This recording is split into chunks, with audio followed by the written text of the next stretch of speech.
আচ্ছা আঙ্কেল, আপনার তো সব কিছু আমি এখানে লিস্ট করে রাখছিলাম। এই যে আচ্ছা আচ্ছা, এই আপনারা আমাকে এই টাকাটা অ্যাডভান্স করেছিলেন। আচ্ছা, আপনি তো অ্যাডভান্স করার সময় আসছিলেন, তাই না? জি জি। আচ্ছা, আর ইভেন্টের দিন আমাকে এই অ্যামাউন্টটা পেমেন্ট করছিলেন, ঠিক আছে? এখন আপনার কাছে এই বাকি আছে এই 8,000 টাকা, বুঝতে পেরেছেন?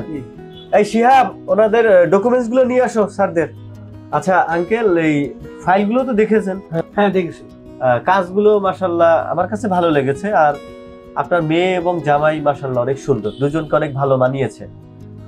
আর ভাই আপনাদের ফটোগ্রাফার অনেক ভালো, সে হচ্ছে যেভাবে ছবি তুলছে সবার ছবির কোয়ালিটি অনেক সুন্দর, কিন্তু আসলে আমি সময় দিতে পারিনি কারণ অনেক আত্মীয় স্বজন ছিল, তো সবকিছু মেইনটেনেন্স আমারই করতে হয়েছে। যাই হোক, অসুবিধা নাই, নেক্সট টাইম। আর আপনার বিয়ে তো আমাদের মাথায় আছেই আঙ্কেল, ভুলে যাবেন না কিন্তু, ঠিক আছে? আপনার বিয়ের সময় অসুবিধা নাই, এটা ঘাটতিটা পূরণ করে দেওয়া হবে, ঠিক আছে? আফসোস করিয়েন না। আর বিয়েতে ব্যস্ততা থাকবেই। আর আমাদের ফটোগ্রাফার মাশাআল্লাহ ওরা চেষ্টা করে। এখন আপনার সময় না দিতে পারলে তো আসলে করার কিছু থাকে না।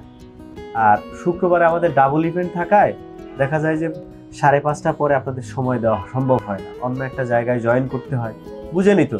যাই হোক, এটা নিয়ে মন খারাপ করার কিছু নাই, ঠিক আছে? হ্যাঁ, এগুলো বুঝাই দেওয়া হয়। সবকিছু টেবিলে আছে তো, মানে পেন ড্রাইভ দেওয়া আছে? জি, পেনড্রাইভ আছে। আচ্ছা ঠিক আছে, আমি বাসায় দেখবো। আরেকটা কথা, আর আপনাকে যে পেন ড্রাইভে যে ডকুমেন্টসগুলো দেওয়া হয়েছে, এখানে যদি কোনো ধরনের সমস্যা থাকে, ফটো ভিডিও বা আদার্স, এগুলো আমাদের 3 দিনের মধ্যে জানাতে হবে, ঠিক আছে? 3 দিন পরে আপনার এই ফাইলগুলো আমরা রাখবো না, ফেলে দিব। ওকে, আচ্ছা ঠিক আছে, আমি আগামীকালকে চেক করে আমি আপনাদেরকে ফাইনাল জানিয়ে দেবো। জি শিওর, প্লিজ। ওকে, অসুবিধা নেই। আর কাজগুলো আমি দেখাচ্ছি আঙ্কেলকে।